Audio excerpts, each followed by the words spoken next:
Listo. Bueno, lo que quería que viéramos ahora era un poquitito la diferencia que había entre isquemia cardíaca, o mejor dicho, angina de pecho, e infarto. Si bien en las dos patologías va a haber una disminución de la irrigación sanguínea, ¿m? Una va a ser total y la otra va a ser parcial. Obviamente en la angina de pecho es parcial y en el infarto la disminución de la irrigación es total. Obviamente los síntomas van a ser similares, pero con algunas diferencias.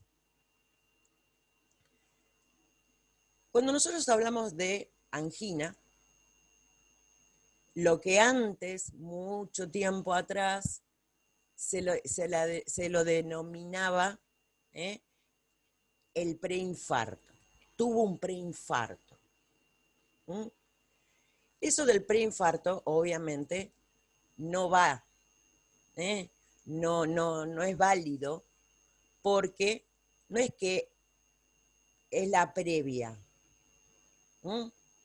¿Vieron la previa ahora que uno se junta en una casa y después va al boliche o sale a algún lado? Bueno, no. No hay un preinfarto, no existe un preinfarto. Esta denominación se desterró porque, obviamente, ¿por qué? ¿Y esto por qué? Porque no quiere decir que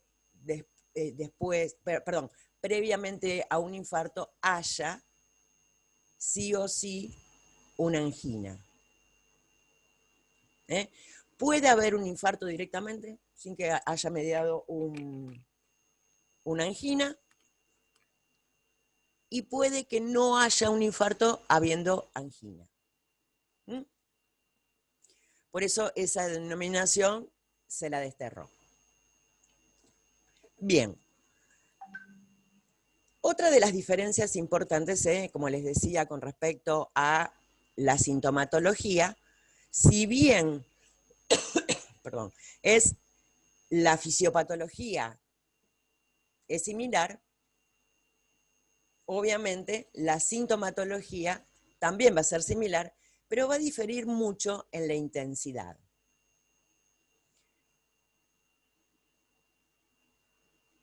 Primero y principal, con respecto a la angina de pecho, si nosotros, como estábamos hablando recién un poco de lo que era la fisiopatología, que era equiparable a la del infarto, también hay que hacer una salvedad, porque en realidad hay dos tipos de angina de pecho. Una es la más común, que se produce obviamente por los mismos motivos que se puede producir el infarto, por una disminución del calibre de los vasos por placas de ateroma. Y el otro tipo de angina de pecho se produce por vasoespasmo. O sea que las mismas arterias del corazón se contraen solitas. Este tipo de angina de pecho se denomina angina de Prinzmetal. Tiene ese nombre en particular. No hay placas de ateroma, sino que las mismas arterias del corazón se cierran solitas. Esta es un tipo de angina que va a tener exactamente los mismos síntomas que la otra, pero va a diferir en el electrocardiograma. Va a diferir en el momento en que va a aparecer. Va a diferir el tratamiento. Es muy difícil de diagnosticar. Por lo general, de la única manera que se puede diagnosticar es tratando de agarrar justo en el momento el episodio, lo cual es bastante, porque tendríamos que estar todo el día ahí en el médico, imposible. Por lo general se suele poner un holter como para ver cómo funciona durante bastante tiempo el corazón. porque obviamente en el momento que aparece hay irregularidades en el electrocardiograma. Y con respecto al electrocardiograma también me gustaría hacer una aclaración, porque uno a veces tiene una idea un poco errónea, y se ve bien plasmado precisamente en esta patología. El electrocardiograma es como si fuera una selfie. Es una foto de un momento en particular. Lo cual, obviamente, no necesariamente me va a mostrar la realidad. Yo me saqué la selfie así, toda maquillada, toda divina, que me saqué las ojeras que tengo todos los días, y estoy divina, y dicen, ay, qué linda. No, resulta que cuando ven la realidad, la tipa tiene ojeras, arrugas por acá, y es totalmente diferente. Hay situaciones en las cuales es el daño, digamos, que está en el corazón, queda en forma permanente, como en el caso de un infarto, se ve la cicatriz, el residuo, y ahí sí lo puedo. Pero en el caso de este tipo de patologías, sobre todo en la angina de Prinzmetal, si no lo agarro en el momento, no lo puedo ver. Por eso les decía que era de muy difícil diagnóstico. Bien, vamos un poquitito ahora con respecto a los síntomas. El síntoma principal, tanto de la isquemia cardíaca, o sea, de la angina de pecho, como la del infarto, es lo que se denomina el dolor precordial. El dolor precordial es el dolor acá, no sé si se me ve bien, a ver que me enfoco, acá en el pecho, acá, y que tiene lo que se denomina una irradiación. Irradiación quiere decir que ese dolor se va para algún lado. Nosotros estamos muy acostumbrados a escuchar que siempre como que ese dolor se va a el brazo izquierdo. Pero también se puede ir a la mandíbula, se puede ir a la espalda, puede ir al abdomen, y todo va a depender en qué parte del corazón se haya producido ese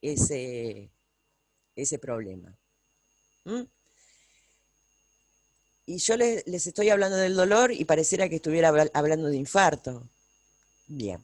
La diferencia, precisamente con el infarto, porque el dolor es el mismo, que aparte es un dolor que llena de angustia, que que a veces se siente como una pesadez. La diferencia fundamental es en el tiempo.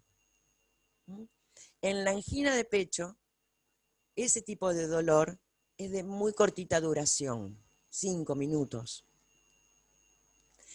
Y aparte, y en el infarto no se va, dura más tiempo, dura más de media hora. Otra gran diferencia con respecto al dolor es si cede o no cede a los nitratos. El dinitrato de isosorbide, que es precisamente el fármaco que se utiliza para el tratamiento de la angina de pecho. En los dos va a existir el mismo tipo de dolor, en los dos va a haber esta irradiación, pero en la angina de pecho el dolor es de muy poquito tiempo y desaparece con los nitratos. En cambio, en el infarto, no. Dura más de media hora y no cede a los nitratos, no desaparece. Esa es una diferencia fundamental. Otra diferencia importante también, es qué es lo que desencadena ese dolor. ¿Mm? En la angina, como yo tengo a medio tapar, digamos, por decirlo de alguna manera, que todavía tengo un poquitito de sangre que llega, me lo puede desencadenar cualquier cosa que me aumente la frecuencia cardíaca. Me lo puede aumentar el ejercicio, me lo puede aumentar una situación de estrés, no aumentar, producir, perdón, me lo puede producir cualquier cosa que haga que aumente la frecuencia cardíaca. ¿Por qué? Porque el dolor de la angina se origina precisamente en esa disminución de la irrigación sanguínea. Si yo aumento el trabajo cardíaco, o sea, la cantidad de veces que late el corazón, obviamente si el corazón late más rápido, va a necesitar mayor cantidad de sangre también, igual que un músculo, y si está trabajando sin oxígeno, se va a producir el dolor. ¿Mm? En cambio, en el infarto no, porque ocurre de golpe. Ocurre de golpe.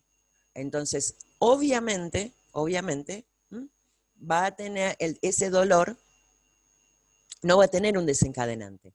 O mejor dicho, va a tener un desencadenante, pero va a ser un desencadenante interno. El desencadenante va a ser precisamente que se tapó esa arteria.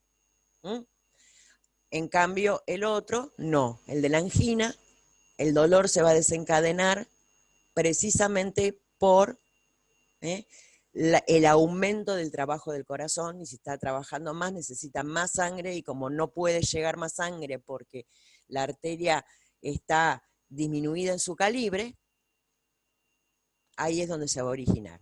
Entonces, son tres diferencias fundamentales. El tiempo de evolución, o sea, cuánto dura ese dolor, si cede o no cede a los nitratos, y el desencadenante. Y el desencadenante. Obviamente el tratamiento va a ser diferente, porque el infarto, al ser una cosa brusca, aguda, va a necesitar un tipo de tratamiento, y la angina, que es algo crónico, va a tener otro tipo de tratamiento que va a estar relacionado específicamente con el motivo por el cual se produce. Nosotros siempre hablábamos, o sea, desde que arrancamos acá cardiovascular, siempre hablamos de estas placas de ateroma, que son las que empiezan a jorobar y empiezan a hacer todo este lío. La realidad es que, obviamente para el infarto también, yo creo que esta es la parte en la cual uno puede empezar a prevenir antes de que las cosas ocurran. ¿Cuál es la mejor manera de prevenir antes de que las cosas ocurran? Bueno, obviamente disminuir el consumo de colesterol. Porque en definitiva, por más que las arterias sufran el envejecimiento y todo el piripipí que hablamos ayer, obviamente, si yo a todo ese envejecimiento natural, envejecimiento a los 15 años ya tenemos envejecimiento de las arterias, aunque sigan funcionando bien. Si yo encima le agrego factores de riesgo, de esos modificables, la embarro, la voy a embarrar. Entonces, el consumo el sedentarismo, el consumo de cigarrillo, las comidas demasiado grasas, la obesidad y todas las otras patologías que yo las puedo controlar, esa, digamos que es la... El estrés. El estrés, obviamente. ¿Cómo hace para manejar el estrés? A ver. Me como un asado, me fumo un puchito. Divino, me encanta. Yo lo hago, pero bueno, me tomo un vinito mejor. Que encima el vino que es cardioprotector. Pero bueno, la realidad es que la vida diaria no nos permite hacer una prevención tan estricta, pero bueno. La realidad es esa. Bien, con respecto al tratamiento del infarto, lo primero que tengo que hacer, obviamente, es tratar, si no la palmó en el infarto, ¿no? Obviamente. Tratar de que las cosas vayan por el carril más tranquilo posible. Se van a encontrar con boludeces a millones, millones de boludeces, mitos. Ay, tiene un infarto, un RCP, como ayer con el tema de la canción. ¿Para qué hacer resucitación cardiopulmonar si el corazón no está parado, está infartado? Bien. No sirve de nada hacer RCP cuando hay un infarto. Pero hay una que sí está buena, una aspirina. Eso mientras estamos en casa esperando a la ambulancia, porque el tratamiento no se va a hacer ni en casa, ni vamos a ir a comprar un farmaquito para tratarlo en casa. Un infarto va a unidad coronaria así, de cabeza, tenga el tamaño que tenga. Pero mientras estamos esperando que llegue la ambulancia, una aspirina. ¿Por qué una aspirina? ¿Por qué se les ocurre una aspirina? ¿Se acuerdan cuando vimos a Inés? ¿Qué era? ¿Un anti qué? Anticoagulante. Antiagregante plaquetario. Un antiagregante plaquetario. Y al ser un antiagregante plaquetario, eso que ya está lastimado ahí adentro, que ya está medio tapado, si vienen las plaquetas me lo van a tapar más. Entonces trato de frenarlas. Obviamente hay que tratar de hacer, el tratamiento tiene lo que se denomina un periodo de ventana de 6 horas. El tratamiento hay que hacerlo dentro de las 6 horas de producido el infarto. Por lo general, ni bien, la persona ni bien ingresa, digamos, al centro hospitalario, donde sea, que lo vayan a tratar, lo primero que se le aplica es morfina. Morfina por 2 motivos. Uno, porque la morfina tenía un efecto vasodilatador, y al tener un efecto vasodilatador, como esa arteria está tapada, trato de vasodilatar a las otras 2. El corazón tiene 3 arterias coronarias. Trato de vasodilatar a las otras 2 arterias para que lleven mayor cantidad de sangre y suplan un poquito, traten de llevar mayor cantidad de sangre si bien el territorio exactamente como, o sea, cada una de las arterias del corazón, cada una de las coronarias, irriga un sector del corazón. Yo al vasodilatar las otras 2, me van a aumentar la sangre hacia esos territorios, no hacia el territorio que quedó sin sangre por la arteria que está tapada. Pero por lo menos, le estoy mandando más sangre al corazón. Eso por un lado. Y por el otro lado, la morfina también tiene un poco el fin de calmar a la persona. Ustedes piensen que esa persona está con miedo, asustada. Si te están diciendo que tenés un infarto, convengamos que nadie va a estar muy tranquilito y con pilas. Y obviamente esa intranquilidad, Sí, Marce. Profe, ¿puede ser que el dolor del infarto se describa como de sensación de muerte o dolor de sensación de muerte inminente? ¿Puede ser? Sí, Que sea sí, ese el término, digo. ¿Sí? sí, sí, sí. ¿Eh? El dolor, o sea, es como, más que el dolor, es como si fuera una especie de síntoma acompañante. ¿Eh? El dolor, o sea, lo podés calificar como el dolor, pero la sensación, digamos, esa de ahogo, de muerte, de intranquilidad, básicamente es más algo psíquico. Y es ahí también donde actúa un poco la morfina, tratando de calmar el ánimo, de calmar también el dolor como analgésico, porque o sea, vos decías sensación de muerte inminente. Eso es algo más psíquico que físico. El dolor sí es algo más físico. Entonces, básicamente eso, básicamente para eso, en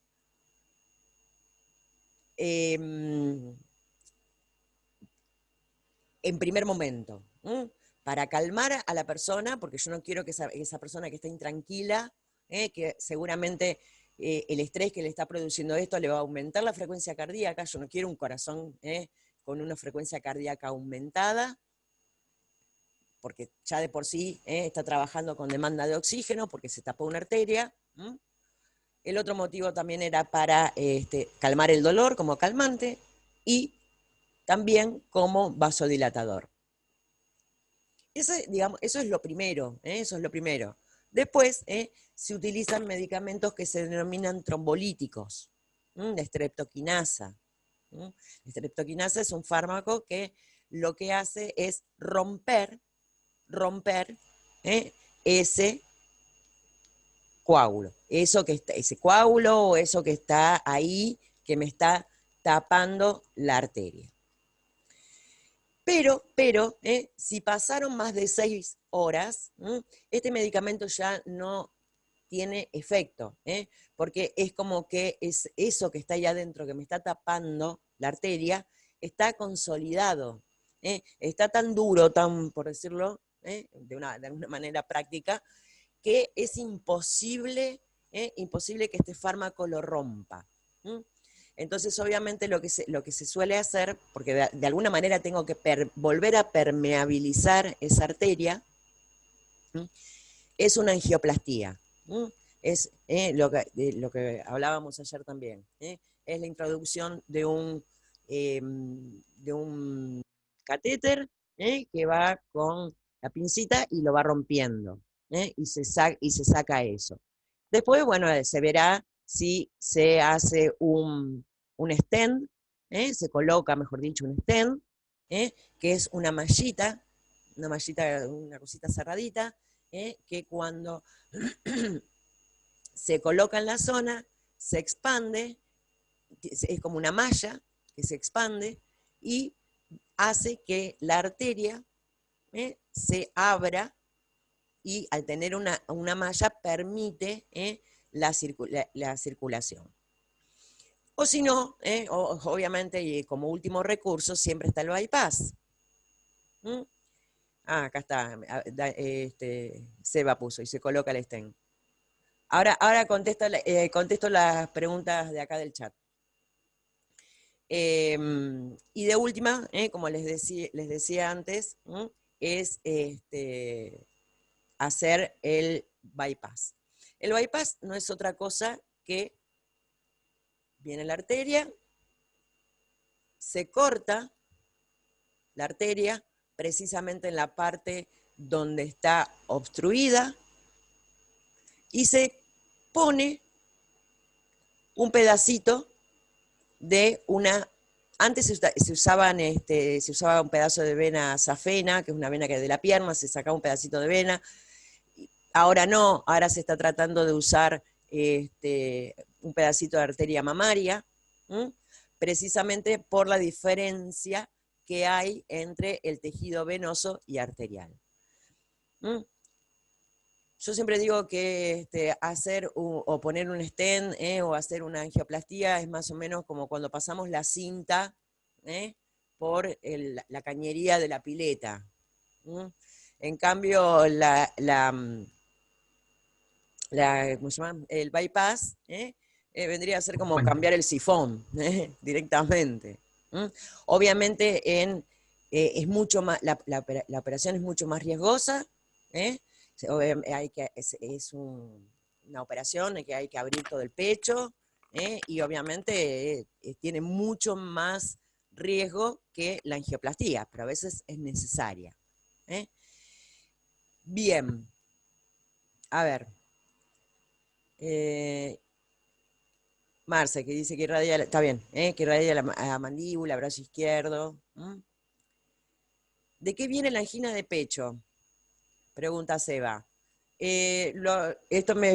Supongo que esta pregunta estaba de antes y ya quedó clara, Seba. Sí, profe, sí, sí. Genial. Gracias. Marce, ¿es la isquemia la angina? ¿El ejercicio la puede desencadenar? Sí, lo que habíamos dicho antes. Profe, ¿es verdad que el corazón aguanta hasta 3 o 4? Bien, esto es todo un tema. Sí, depende de qué tipo de infarto. O sea, depende, mejor dicho, no de qué tipo de infarto, sino depende de la extensión del infarto. Hay personas que con un solo infarto ya se van a tocar la guitarra, el arpa. Hay personas que pueden tener 3, 4, porque son muy chiquititos. Entonces, todo va a depender del tamaño del infarto. ¿No? O sea, bien. Y se coloca un stent, que comenta Seba también. Bien. Obviamente, esa es toda la medicación que se da ahí, en la internación, hasta que la persona se recupera, que tiene todo un control. Después, cuando se va a su casa, también se va con medicación. Obviamente la morfina fue en ese momento, no quieran infartarse después para poder consumir libremente morfina. Sí se va a ir a su casa con la aspirina, de 100 miligramos, precisamente como antiplaquetario, como antiagregante plaquetario, con un beta bloqueante, por, obviamente, lo puso, por un beta bloqueante para impedir que cualquier circunstancia me aumente la frecuencia cardíaca. La típica. Che, qué bien que estás, sí que tuviste un infarto, y uno se empieza a sulfurar porque loco, tuve un infarto, no me rompa las bolas, que preguntando, ¿y qué te pasó? ¿Y qué esto? ¿Y qué lo otro? Bueno, para eso tenemos el beta bloqueante. Le di el beta bloqueante, impido que me aumente la frecuencia cardíaca por cualquier motivo. Porque yo no quiero un corazón que esté latiendo demasiado rápido si tuve un infarto, ¿no? ¿A alguien se le ocurriría salir a correr ni bien le sacan un yeso? Imposible. Un yeso en la pata, de brazo pueden correr.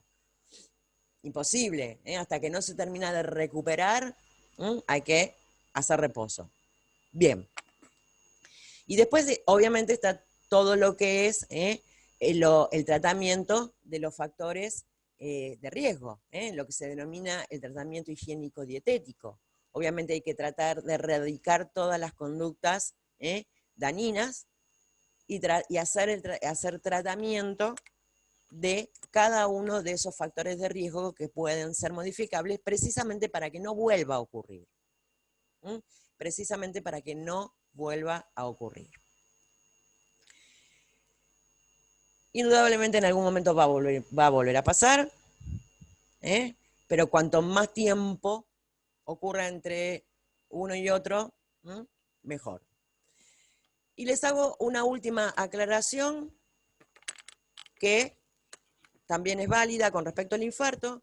El infarto puede ser asintomático, o sea, cursar sin dolor. Esto es muy común ¿eh? en los infartos en los diabéticos. ¿Por qué? Porque los diabéticos, ya por la diabetes, pueden llegar a producir una disautonomía, es como que los nervios que en este caso provocarían el dolor, están rotos, no transmiten dolor. Y al estar rotos, te queda lindo, no transmiten dolor en el corazón, pero me dejaron sin el síntoma fundamental con respecto al infarto. Y por último, también puede aparecer con cosas que no es esto en particular. Básicamente, por ejemplo, un desmayo. El corazón dejó de bombear una buena cantidad de sangre, no llegó agua al tanque, por decirlo de alguna manera, plaf, un desmayo. Susana, que pregunta si la muerte es súbita. Con respecto al infarto, Susana. Sí, profe, con respecto al infarto, digo, o sea, para el corazón de golpe durmiendo o haciendo algún tipo de actividad también. Claro. ¿O qué se dice? En realidad la muerte súbita es, el corazón se paró y no sabemos por qué, básicamente. O sea, porque si no expresamos específicamente infarto agudo de miocardio, IAM. La muerte súbita realmente es medio como que no se sabe por qué se paró el corazón. Marcelo, puede que también en algunos casos los cursen con otros síntomas. Es lo que estaba diciendo recién. Pues que no, o sea, eso es lo típico, pero también puede haber indoloro, puede haber que haya Yo tenía entendido sí, vómito, por ejemplo. vómitos, sí, Vómito, diarrea. Todo, Sí. pero eso es también lo que se denomina una descarga adrenérgica. O sea, el mismo corazón está tratando de compensar, aumentando también la frecuencia cardíaca para aumentar la cantidad de sangre hacia los otros territorios, y ese aumento también hace que a nivel gastrointestinal provoque todo. Esos vendrían a ser en realidad síntomas acompañantes que no siempre están presentes, que se los denomina síntomas autonómicos. Y puede ser también, obviamente, que aparezca todo, el dolor, las náuseas, vómitos, diarrea, todo, la sensación de muerte inminente, puede ser que aparezca todo. De hecho, mi mamá, su primer y único infarto, por suerte, esperen que toco madera sin pata, le pasó todo eso. Tuvo el dolor, tuvo la irradiación, tuvo náuseas, vómitos, diarrea, todo. Pero bueno, y ya nos está quedando un minuto. ¿Dudas con respecto a lo que vimos hasta ahora? Marce, prende el micrófono que no te escuchamos. Te veo ahí haciendo señas con las manitos. Que las anotamos no vamos a llegar, me parece. Sí, tenés razón porque está en menos de un minuto, dice. Dudas todas con este tema, aparte. Las dudas te vayan pasándolas al grupo y las iremos evacuando, o dependiendo de la cantidad y